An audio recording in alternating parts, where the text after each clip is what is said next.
It's noon here in Ventnor City, New Jersey, 9 a.m. in Sacramento, California, and I believe it's 11 a.m. where our guest Chris Baker is in Wisconsin. And this is CarEdge Live for Tuesday, May 20th. And yes, you are correct, ladies and gentlemen. Zach's ass is still in Japan, damn it.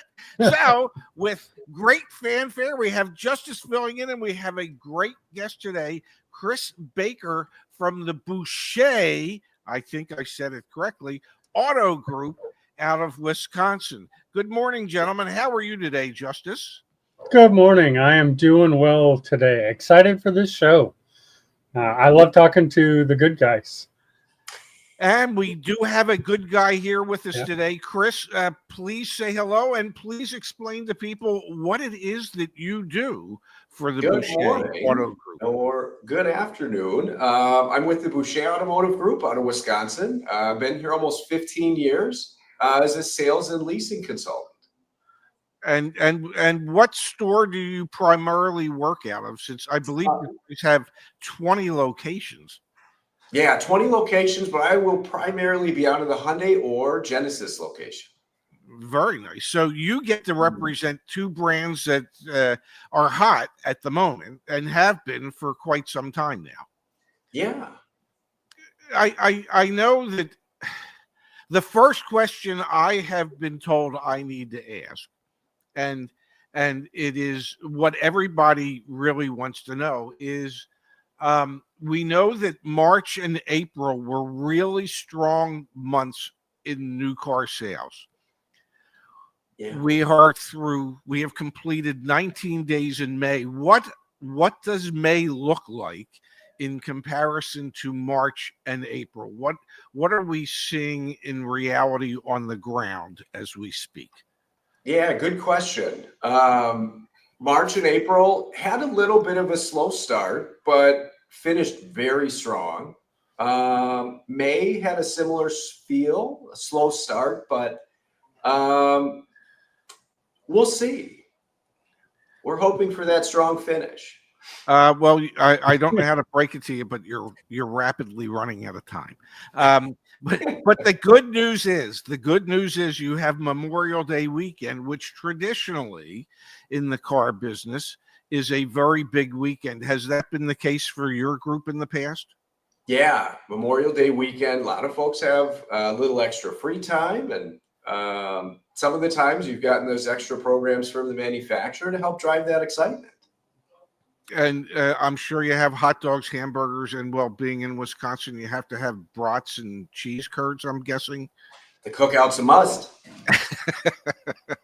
So that would be on the agenda for this weekend? Yeah, as long as the weather's nice enough, that will absolutely be in the cards. Okay. You've been with Boucher for almost 15 years. Could you share with our audience the various jobs that you've done for the group and what your favorite job is? Yeah. Started out cleaning cars. I have sold cars for a while. Been in the business office, helped with the loan side, warranty side, and I've managed the dealership. I think by far my favorite, I've migrated back to sales and leasing consultant. It's that unique interaction with the guest that you just don't get at any of the other positions. Yeah, the manager position certainly doesn't. Typically, when a manager gets involved with a customer, it's not a good thing. There has been an issue. It is one of the forest fires that rears its ugly head during the course of a day, and that's why a manager is getting involved with the customer. It's normally not pretty. How long have you been with the Hyundai Genesis stores? Actually, since I started, it's almost 15 years. Started in 2011. Wow, that is quite the accomplishment. Justise, I'm going to turn it over to you because I know you have a question or two as well. We had a great question here from Triple Panamara. Is Hyundai still delivering the same amount of cars, or has tariffs slowed them down your deliveries? Yeah, that's a great question. Our pipeline right now is very full. We haven't noticed much of a change in what we've got coming in, which is exciting. That's exciting to us as the dealership, and I think that also to the guest, you have that confidence of stuff maybe going on around us, but we're kind of business as usual. Let's help find you the right one. Hasn't Hyundai committed to holding the line on MSRPs, and if there are any additional costs to them due to tariffs, that they've pledged at this point not to pass them on to the consumer? Yeah, they've got a certain date. I'll have to refresh myself on that, but they have pledged keeping MSRP the same, Yeah. and not letting that affect the bottom line of the consumer. Now, I want to dig into that just a little bit because I like to parse words. So they have said that they are not going to impact the MSRP for the consumers. Have they given any indication to the dealers that they will increase the invoice cost of the vehicle to the dealer, thus impacting the dealer's spread? You know, that's a great question. At this time, we haven't seen any of that. Speculation on what's coming down the pipeline. We haven't seen any of that yet, though. So, Okay. good I question. I hope I didn't just give them an idea. But I have a suspicion, just between the three of us. My suspicion is that they've already thought of it, and that you will definitely at some point see invoice costs go up and the dealership margins compressed slightly, while they keep the MSRPs the same for the consumers. Has there been any movement on their incentives to help move the cars? Have the incentives gotten stronger, weaker, stayed the same? We've heard rumblings. Unfortunately, a lot of it changes pretty rapidly, and a lot of that's what makes the news headlines and what a lot of the guests see. Um, we haven't seen too much of a change. We haven't seen a lot increase with programs, but they haven't decreased it. Rates haven't gone up. So we're pretty excited about that. They've been pretty aggressive, but I must say, we at CarEdge have done studies for what's the word I'm looking for? Price increases in comparison to inflation.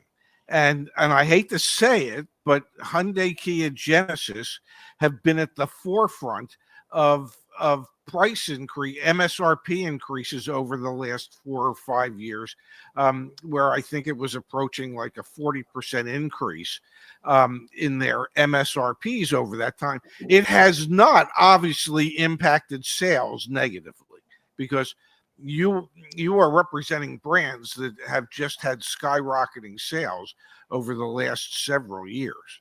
Mhm. It's Would agree. yeah, I don't want to dig too deep, but what is the spread for most Hyundais or Genesis between dealer invoice and MSRP? Is it like 4%, 5%, 6%, whatever it is? Yeah, it's unfortunately a lot smaller than a lot of consumers think. Um, the old adage, well, we're working with 3, 4, 5, $6,000. Not really. It's on average of probably 1,000 to maybe 2,500, 3 grand for the higher price vehicles. But they have good incentives, both dealership wise to help move the metal and consumer wise. Yeah, right. The big thing right now is we've got the inventory on the ground. They've got the programs to help support those sales. Are you seeing greater lease penetration? Mm, I would say over the last year, not too much of a change in lease penetration. They have, I would say, probably strong programs on both sides. Justice, Yeah. your turn. I can't monopolize the. Well, I could, but I won't. Are you? I mean, the EV leases though, are those still like mainly leased rather than purchased on Yeah, that side of it? yeah. Traditionally, the EVs have a much better lease than purchase program. To some guests, it can make sense to purchase, but oftentimes you'll see a much higher percentage leasing there. Yeah, yeah. And I wanted to ask real fast. So you are part of our dealer network, our partners that Yes. we do. Have you done a lot of work with our concierge, and like what is that experience like? I never get to ask the dealer on my Yeah, side of it.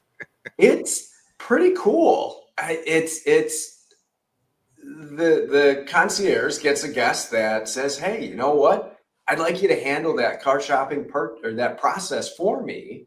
Concierge, they're professionals. They know what they're doing. They do a nice job. And the biggest thing is find that right car, but get that right deal without having to fight for it. You guys, your concierge puts all the work in, and really does a nice job for the consumer, just making an easy process. I want to ask. Ways. I want to ask you a sort of like kind of a follow-up question. How long has the Boucher Auto Group been in existence? They were, I believe, mid '80s. Was their first Lincoln was their first dealer. Okay, so they've been around for a long time. What is it? Obviously, we have 500 plus dealer partners. I had this conversation with Justice the other day. Yep.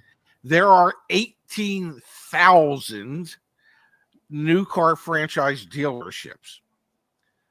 We have slightly more than 500 that we work with because they operate in a manner that mirrors what it is we're trying to do in the auto industry.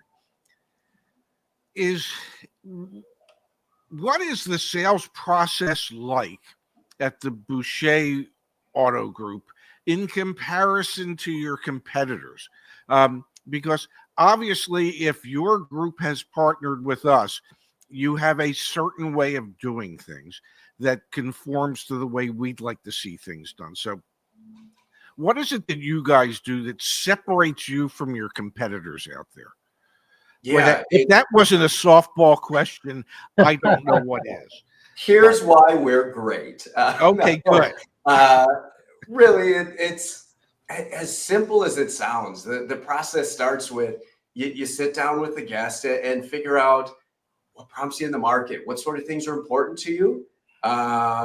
Take all the input that they've got and they've gathered through their research. You put a little bit of your professional input in on it. I mean, we do this every day. I hope the average consumer doesn't think about cars as much as I do. But you use that information and you can take it one of two ways. You can, let's use this to try and make the guest process efficient, timely. The easier you can make that process, the more painless that's going to be on the guest end. And I think that goes a long ways. So the Boucher Group does a really nice job training their sales consultants. I know we were talking before we went live that training process is huge. What does the dealership group want their sales consultants to interact with the guest like? And you do it like your mom or your grandma is sitting on the other side of the desk. And are I you? like that. I do too. Are you suggesting that perhaps your competitors are not necessarily looking at their guests as their mother or grandmother, but more as an adversary? Is that what you're suggesting? I have suggested no such things. You are so well trained, Chris. I almost 15 years of this. You some of the stories you hear, you have no words for it. Like, it's not that hard. Well, I agree. I want to delve a little deeper into something you just said. Um, the group has a training program or process for sales associates. What does their sales associate training process look like, and how long of a process is it before between the time a salesperson gets hired and a time that salesperson is then allowed to actually start interacting with customers? Yeah, it depends on the level, I guess, where they're starting at. If they've never sold a car before, it's probably going to take a little bit longer. But the big thing is we even have consultants come from other dealerships. And the first thing they tell us is that training process just isn't done at the other dealerships. It's like, I've got a 4-year-old at home. If I sent him on a bicycle without training wheels, he's going to hate his bicycle. He's bruised up. He's scraped up. He's probably going to hate his dad for sending him out without training wheels. So yeah. So they 5 days away from the dealership. We have a really nice hotel we partner with that has a conference room. They lock them in there for 9 to 5, and they go through and teach somebody who's never done this before. Myself, in 2011, I had never done car sales ever. They teach you how to efficiently move the guest through the car shopping process in a way that works for us as the dealership, but it also feels natural and something the customer's comfortable with too. And then from there, you intermix them with the sales staff, some of the senior consultants, a lot of shadowing. And if you've never sold a car, maybe by month 2, you take your first guest. And I think it leads to better results. Justise, would you explain at the Toyota dealership that will remain nameless, where you worked, what their training process was like in comparison to what Chris just described? Yeah, I got a brochure for a Camry and the safety features, and I looked over those for 2 hours. Then the general manager had me walk around a Camry and sell it to him. And on hour 3, I was selling cars. Whoa, that was it. Yeah. That was what I had, and I didn't last very long because I despised it. Lucky for me, I got most of my training through YouTube videos, watching Ray and Zach. Actually, that is seriously how I did my training. And if I had the kind of training that Boucher did, I might still be selling cars today. I don't know. And the difference is, if I may, the good father puts training wheels on the bike for the kid. The good manager puts training wheels on the training process for a sales associate, so that they understand the process and they don't get mad at the father or the manager. Because there is nothing more frustrating for a salesperson to have to deal with a manager when the manager has not explained what the expectations are. The likelihood of that salesperson being able to meet that manager's expectations that have never been communicated is pretty damn remote. So what happens? You end up with an adversarial relationship between the salesperson and the manager that they report to. That translates into, I'm not allowed to use this S word, so that translates into a really poopy experience for the customer. Yep. Am I wrong? Nailed it. That's why that training process exists here. And what would you say, Chris, is the average amount of time that at Boucher that you end up spending with a customer when you're selling them a car? What because at a lot of dealerships, we know the process is a 5, 6, 7, 8 hour process to wear the customer down. What would you say the average time is there at Boucher? You want to make it as efficient as possible. Nobody's got all day, every day to do this, but you're probably talking 2 to 3 hours. And what we always try and train our consultants is the more time you take to listen to what they need, the less time you have to aimlessly search for that car. And once we found the right car, let's be efficient. I love it. I love it. We have a question from the community. I have a couple here that I want to address real fast. How many people in this day and age still go to the dealership not knowing what they're even looking for? Like, how many people come in and say, I don't know, I just need a new car? Yeah, it's a lot less than what it used to be. The internet's done a lot. It's done a really nice job. The customer can come in knowing, heck, even more than some of the sales consultants, if they really want to, about the car.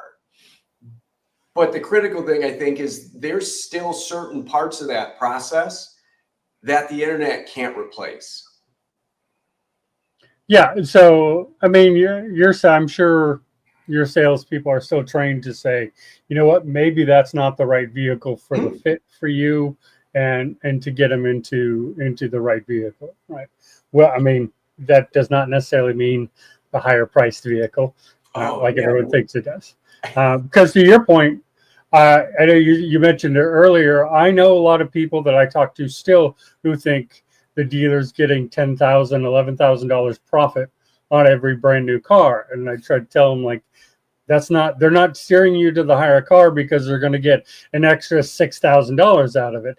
They're going to get, $100, $200 more from that vehicle to that vehicle. It's not, that doesn't really play into it as much as it maybe either once did or we just thought it did. I don't know. Yeah, if there's a private chef making high-end steaks on Memorial Day, maybe you need to look out, but I don't think you get that most places. If that does exist, I would like to go to that dealership just on Memorial Day. Let me go get some tires there. Yeah, me too. Because I know from having done it, all they're getting from me was Costco frozen hamburgers and whatever the cheapest hot dogs were. It was, I mean, I had a budget, but it wasn't for high-end steaks or a high-end private chef coming in to cook those steaks. Wow. We do have one more community question that I do you personally, or has your dealership dealt with the Amazon car buying thing? Because I know a lot of people are curious about that. What is that like, and is it working? What is going on with that? I don't hear much about it. We have officially, within the last week, signed, fully onboarded with Amazon. We have talked to a couple local Hyundai dealers who are about a month ahead of us. It's an online buying process that you walk in the dealership, everything's pretty well set. You come in to pick your car up and sign your paperwork. It does skip a few of the beginning steps in that process. And if you know exactly what you're looking for and just need to complete that transaction, it offers that opportunity for the guest. So it seems to me those customers need to really know what it is that they want to buy, because most of the interaction happens, I'm guessing, via the internet and not face to face. Yeah. Yep. For that Amazon purchase, they walk in, their car's already cleaned and full of gas. We've got paperwork pre-prepped up and ready for them. That's definitely the minority. The average guest, if I spend $2,000 on a mattress, I'm laying on that mattress before I buy it. If you spend 10 times that on a car, I probably want to make sure but if hey, it's an opportunity to complete a seamless transaction. But there's no negotiating in that one, right? It's a one price Amazon is just one price, one stop. Yeah, yep, one price. They have a pricing set up with Hyundai where it's a pretty darn good price, but nothing that the average consumer couldn't walk through the door and easily get themselves. So, yeah. Right. Yeah. Any other questions from the audience there, Mr. James? Well, so we're talking some smack in the chat here, and I want to address it because I think it is important. They're talking smack here about the finance manager. Beware the financier. Beware the finance office. They're going to rip you off in the finance office too. And I'm going to make my statement, and then I want to hear your thoughts on that too, Chris. My statement is the finance office is a negotiation, just like on the car. There's going to be offers. There's going to be things that are offered to you. Maybe the price is, the high initial price that you could negotiate down at some places. Some places give you a rock bottom price. It depends. But I don't think inherently, in my experience, especially since most of my experience is with Kimberly Klein, who you may all know or not know, but I don't think they're inherently bad products. I think there are products that not everybody needs, and you should negotiate. Chris, what do you think about the F&I office?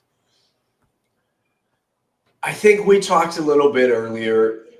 You're going to find bad apples in the bunch, but inherently, the products offered are intended to be of value to the consumer.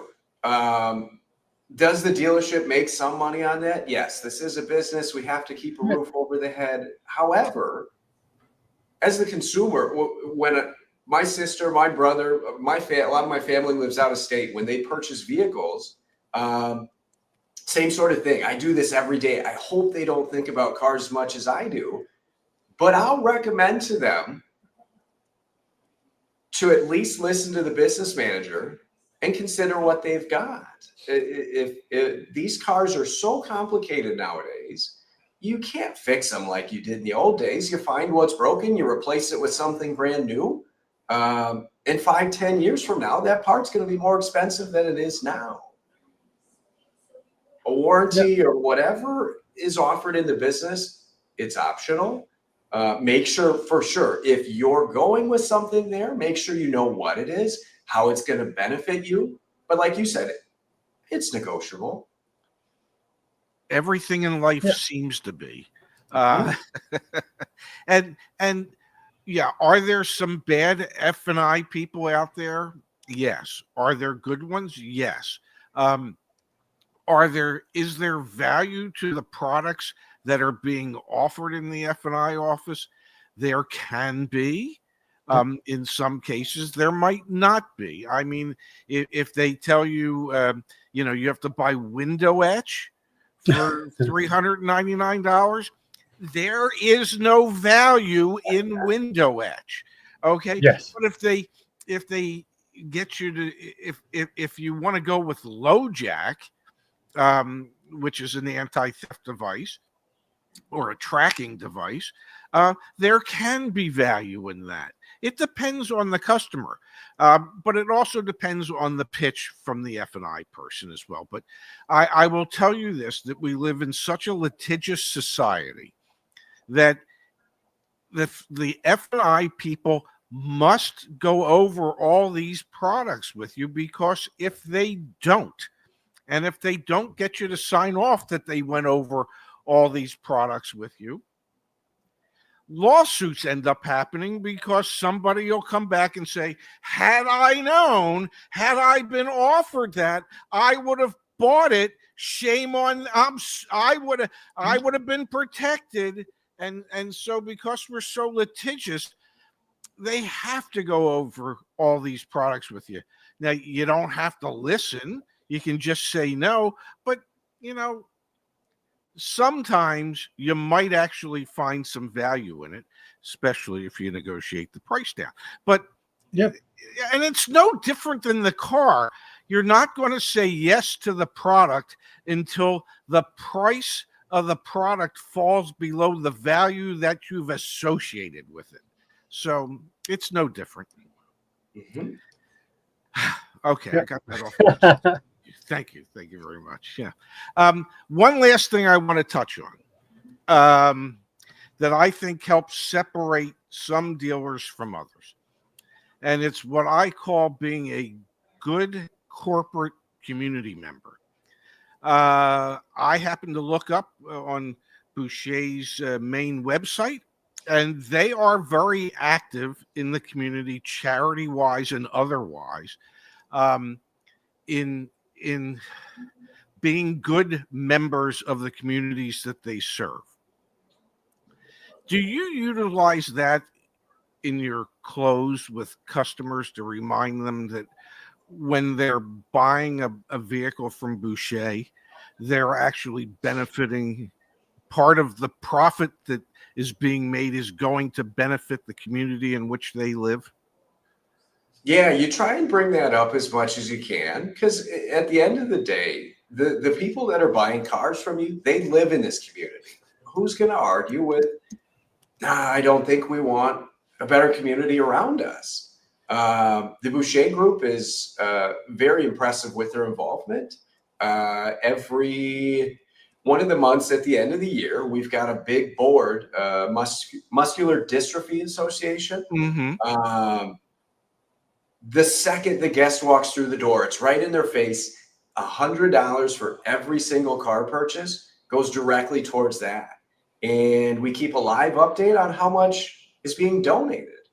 So it's pretty cool that you've got a dealership group that backs the community, not just uses it for their business. As the way it should be. I know I related a story to you before we went on air that the last group of people that I worked for when I was running the mini store, which was just outside of Baltimore, I suggested that the most important minis of them all are our children. And I thought that we should partner with Johns Hopkins Children's Hospital. And anytime a customer bought a car, new or pre-owned, that we would donate $100 in that customer's name to the Johns Hopkins Children's Hospital. And, bless the people I worked for, they okayed that. We did that for a year. We raised a poop ton of money for Johns Hopkins Children's Hospital. It is, in my opinion, part of the importance of being a good community member. It is one of the things that I used to utilize when people would say to me, well, why should I buy from you and not the other dealer? Okay, here's why. Let me go through the specifics with you as to why. Here's the things we do. Now, you double check and find out what they do. And when you find out they don't do what we do, maybe it's worth that extra $100 to buy the car from us. I don't know, but I'm going to share the information with you. And the good dealers out there, do that. And the bad dealers, well, they don't care about the community they're in. But the good dealers are investing millions of dollars to help the communities that they serve. Okay, I'm off my soapbox. People get mad at me for actually saying nice things about dealers, but there are good dealers out there, and we have to remember that. Yeah, that's why we bring people like Chris on, because we spend most of our time talking about the bad dealers. But there are lots and lots of really good dealers out there, like the Boucher Auto Group, like Chris, we have 500 dealer partners, that we vet, that we go through, and we make sure that they do business in the way that we're comfortable, that helps, our members, and of course we try to help our dealer partners as well, not through jacking up prices, not through not negotiating, but through just the speed of the process. Because I think, for you on your side of it, when we come through with a concierge member, tends to be a faster process for you. and to get things going, right? Yeah, absolutely is. And then, what we talked about a little bit before the show here, Ray, one thing that you said that tied into my old life is go to any little league stadium or soccer stadium, especially here in California, and look around. They're almost always sponsored by your local car dealer or your local pizza shop. Yeah. Just want to got to stand up for my old life. But yeah, right. It's always the local car dealer. They're always invested, like the good dealers are really invested into their community. And that's important, I think, to remember. And the bad dealers, by the way, aren't doing that. Everyone says, oh, that's because they make so much profit. Yeah, well, the bad dealers, they don't sponsor the Little League. They just take the money and run, as the saying goes. And the good ones invest back into their community because they know that they're part of the community and they're part of building it. And I think that's just so important to recognize those. Absolutely. And I'll say it again. We have slightly more than 500 vetted dealer partners that we work with on a daily basis. And there are 18,000 new car franchise dealerships. So yes, we're saying there's good dealers out there, but you can tell from those numbers that in a lot of cases it's stacked against you. We're trying to find the dealers that work with you, and we're mindful that there are a number of good dealer groups out there. Unfortunately, there are more bad dealer groups out there than good dealer groups, but it was a pleasure today to have Chris from Boucher with us to be able to discuss these things. Yes, thank you for coming on, Chris. We really appreciate it. Always nice to hear a perspective from one of our dealer partners and how things go, and to remind people that there are good guys out there. Can I get a good deal on a Telluride? Oh no, that would be a Palisade. Can I get a good deal on a Palisade? Yes. Good. There's a service that could help set you up with that. So we'd. Well, I want to thank Chris for taking time out of his day today. We kept him from customers for like 40 minutes, so that's not fair to him or the customers.